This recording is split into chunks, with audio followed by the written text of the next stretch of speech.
So what our goal here is to write the ionic compound of these two elements right here. We're going to combine barium and iodine. Now, barium has a ionic or a oxidation number of +2. And I can tell because over here it would have an oxidation number of 0. And then cesium gains 1 extra electron past that, and barium gains 2 extra electrons past that. And so, since it has 2 extra electrons in its outermost shell, its valence electrons is 2, it's going to want, in all honesty, to try to get rid of those extra 2. And when it gets rid of those extra 2 negative charges, it gains these, or it has an overall charge of a +2, because it says bye-bye to the extra negative, or 2 negative charges. So barium's oxidation number is -2. Let me just write that down. Oxidation number is +2. And iodine's oxidation number is -1. And again, I can show you up there. Iodine is right here. And iodine wants to gain these 1 extra electron so it can become xenon.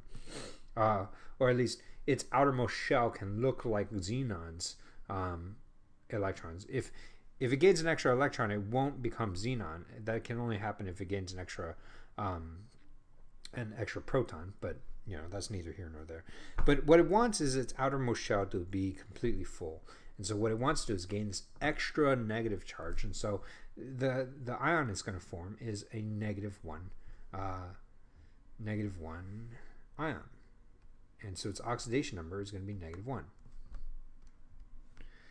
Now, if you think about it, in order for these two folks to come together, this barium is you're going to need 1 of these, and you're going to need 2 of these -1 ions. So I'll just put a -2. I'm sorry, I'll put a 2 out here. So there's 2 iodine ions. And the reason why is because this becomes +2, and then there's -1 up here, but then there's 2 of those, so that becomes -2, which is what you want to do. You want to be able to balance those out to add up to 0.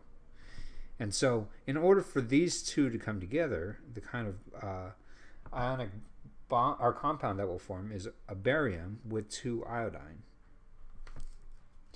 Now, some people like to use this thing that they call the crisscross method, and I'm not too big of a fan of it. You just take this number and put it over here, and this number and put it over here. And so basically you're crisscrossing. Actually, that wasn't a very good crisscross, so let me just kind of crisscross it. And you're going to have a 2 down here and a 1 down here, and we usually don't write the 1.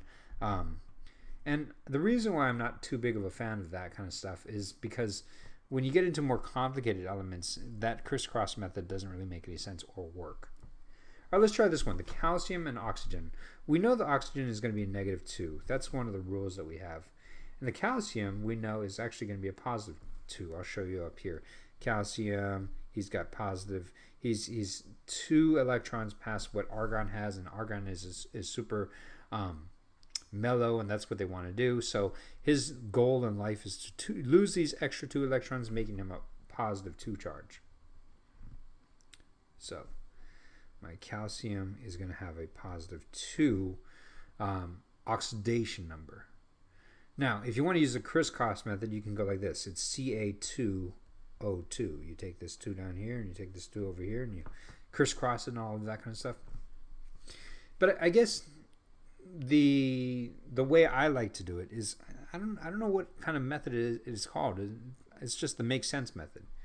Essentially, you wouldn't need 2 of these calciums to make an oxidation, a total overall oxidation of +4, and 2 of these oxygens to make it a total overall oxidation of -4, and then those cancel out. Essentially, if this guy has 2 positives and this guy has 2 negatives, then you just need 1 calcium and 1 oxygen. I suppose it's kind of like a fraction. Yes, technically this is correct, but this one is correcter, or actually it's not even correcter. In essence, even though technically this might be similar mathematically to that, this is the one scientists have decided, okay, this is what we want because it's in its simplest form. And it's kind of like reducing a fraction. So you have 2 here and you have 2 here. Those can both be divided by the number 2, and you end up getting a 1 there and a 1 there. So the way that calcium and oxygen come together in an ionic compound is just going to be simply CaO.